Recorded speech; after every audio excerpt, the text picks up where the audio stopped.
हम लोग इतिहास के पहले चैप्टर यूरोप में राष्ट्रवाद का उदय पढ़ रहे थे और उसमें हम आपको सारे क्वेश्चन कंप्लीट करा दिए थे। सिर्फ 2 क्वेश्चन और बाकी रह गया था, क्वेश्चन नंबर 25 और क्वेश्चन नंबर 26, जो कि बहुत ज़्यादा इम्पॉर्टेंट है। तो हम जल्दी से इस वीडियो में दोनों क्वेश्चन को देख लेंगे। दोनों क्वेश्चन का उत्तर हम आपको जल्दी से बता देते हैं ताकि आपका यह जो चैप्टर है यूरोप में राष्ट्रवाद का उदय वह जल्दी से समाप्त हो जाए। तो चलिए हम वीडियो को शुरू करते हैं और आपको क्वेश्चन नंबर 25 के आगे जितने सारे भी क्वेश्चन बचे हुए हैं, मतलब 25वां नंबर क्वेश्चन और 26 नंबर क्वेश्चन, तो दोनों को हम जल्दी से आपको बताते हैं। तो चलिए जल्दी से आप सभी लोग इस वीडियो को भी लाइक कर दीजिए हमेशा की तरह, और चैनल पर नए हैं तो चैनल को सब्सक्राइब करके बेल आइकन दबा दीजिए ताकि आगे के भी सभी वीडियो का नोटिफिकेशन आपको मिलता रहे। और यदि बिहार बोर्ड 10वीं की तैयारी आप कर रहे हैं तो आपके लिए यह चैनल जो टारगेट बोर्ड चैनल है यह बहुत ज़्यादा महत्वपूर्ण होने वाला है।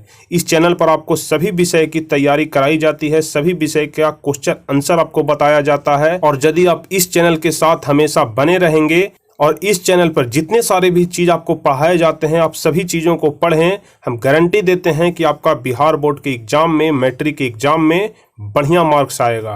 तो चलिए इस क्वेश्चन को हम देखते हैं। यूनानी स्वतंत्रता आंदोलन का वर्णन करें। यूनानी स्वतंत्रता आंदोलन का वर्णन करना है। तो चलिए इसका आंसर हम लोग जानेंगे कि प्राचीन यूनान का अपना अतीत गौरवमय रहा।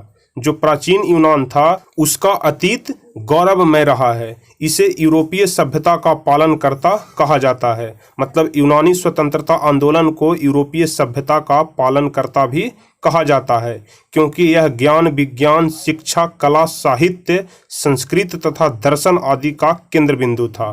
ठीक है, यूनान जो था वह शिक्षा, कला, साहित्य, संस्कृत तथा दर्शन आदि का केंद्र बिंदु था। इस देश से दूसरे देश अपना शिक्षा पाकर अपना विकास कर रहे थे।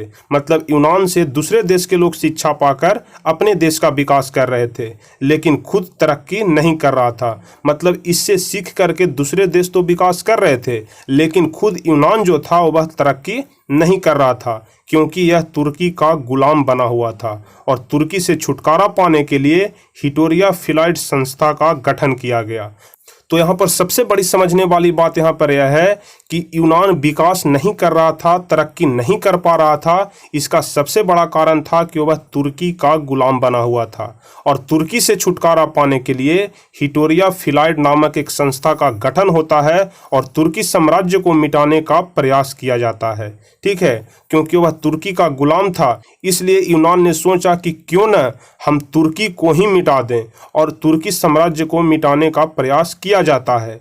यूनान एक स्वतंत्र देश बनना चाहता था। इस यूनानी स्वतंत्रता संग्राम में इंग्लैंड के महान कवि लॉर्ड बायरन शहीद हो गए। ठीक है, मतलब यूनान को स्वतंत्र करने के चक्कर में इस स्वतंत्रता संग्राम में इंग्लैंड के एक महान कवि थे जिनका नाम था लॉर्ड बायरन, जो कि इस संग्राम में शहीद हो गए, और जिसके कारण पूरे यूरोप में आक्रोश का लहर छा गया।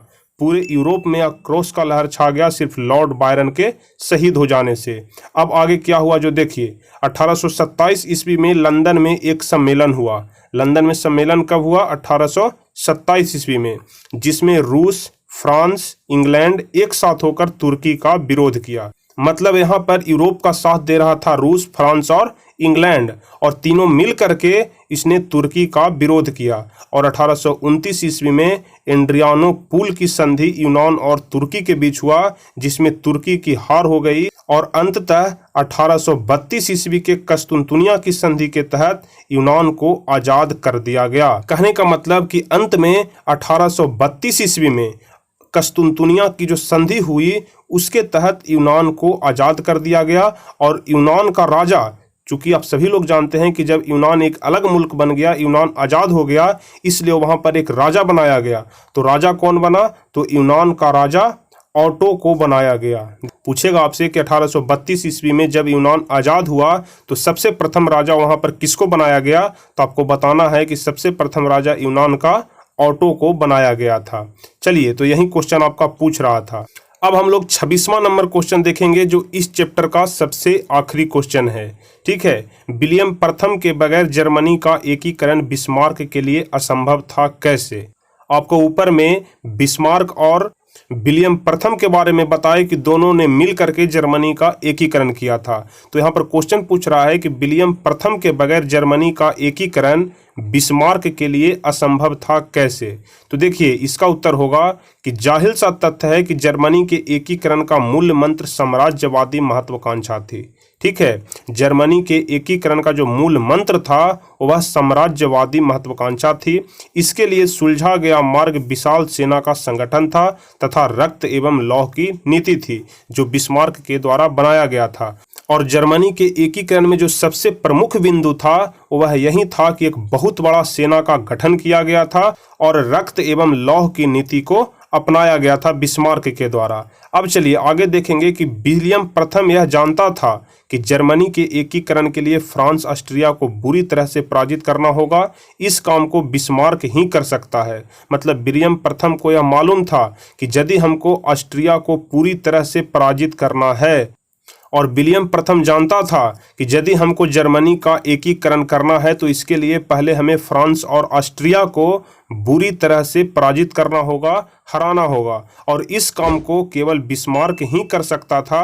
अतः वर्षा में सैनिक शक्ति बढ़ाने के लिए एक योजना का निर्माण किया, परंतु सैनिक खर्च को लेकर संसद में विवाद उठ गया। मतलब सैनिक को बढ़ाने के लिए एक संसद में प्रस्ताव उठाया गया, लेकिन सैनिक का खर्चा कहां से आएगा इसके लिए संसद में विवाद उठ गया। इस समस्या को हल करने के लिए विलियम प्रथम ने बिस्मार्क को बर्लिन बुलाया। ठीक है, जो सैनिक का जो खर्चा था, जो यह समस्या सामने आ रही थी सैनिक के खर्चे को लेकर के, इसके समाधान के लिए विलियम प्रथम ने बिस्मार्क को बर्लिन बुलाया और भरपूर सहयोग किया। इस प्रकार से जर्मनी के एकीकरण का सपना पूरा हो गया। मतलब जो जर्मनी के एकीकरण में जो भी बाधा आ रहा था सबसे बड़ा कि सैनिक के खर्चे को लेकर के, इसके लिए बिस्मार्क ने इसका पूरा सहयोग किया और जितना उससे हो सकता था उसने भरपूर सहयोग किया, और इस प्रकार से ही जर्मनी का एकीकरण का सपना पूरा हो पाया। तो क्वेश्चन नंबर 26 यही कह रहा था कि विलियम प्रथम के बगैर बिस्मार्क के लिए जर्मनी का एकीकरण असंभव हो रहा था, कैसे? तो चलिए यही टोटल 26 क्वेश्चन था जो कि आपके पहले चैप्टर में दिया गया था, और जितने सारे भी क्वेश्चन हम आपको बताए 26 क्वेश्चन जो कि बहुत ज़्यादा इंपॉर्टेंट है। अगर आपसे इस चैप्टर से संबंधित एग्जाम में क्वेश्चन पूछा जाता है तो हम दावे के साथ कह सकते हैं कि इन्हीं 26 क्वेश्चन में से कोई एक क्वेश्चन रहेगा, 2 क्वेश्चन रहेगा। इस 26 क्वेश्चन से बाहर आपको एक भी क्वेश्चन नहीं पूछा जाएगा। इस बात की हम आपको 100% गारंटी देते हैं। तो चलिए हम आशा करते हैं आपको यह वीडियो बिल्कुल पसंद आया होगा। अगर वीडियो पसंद आया होगा तो आप इसे लाइक जरूर करिएगा, और जो भी क्वेश्चन हम आपको बताए हैं आप इसे ध्यान से याद करने की कोशिश करिएगा। और जो स्टूडेंट भी इस चैनल पर नए होंगे वो इस चैनल को सपोर्ट करने के लिए इस चैनल को सब्सक्राइब कर लेंगे और साथ में बेल आइकन दबा देंगे, ताकि आगे के भी सभी वीडियो का नोटिफिकेशन आपको मिलता रहे और इस प्रकार से निरंतर हम आपका सहयोग करते रहें। तो चलिए फिर मिलेंगे हम आपसे अगले वीडियो में, और अगले वीडियो में जो यूरोप में राष्ट्रवाद का उदय है इस चैप्टर से संबंधित सारे ऑब्जेक्टिव क्वेश्चन मतलब वस्तुनिष्ठ प्रश्न को बताएंगे, और इस चैप्टर से संबंधित जितने सारे भी वस्तुनिष्ठ प्रश्न होंगे सभी हम आपको अगले वीडियो में कवर करा देंगे। तो चलिए फिर मिलेंगे हम आपसे अगले वीडियो में। तब तक के लिए जय हिंद, धन्यवाद।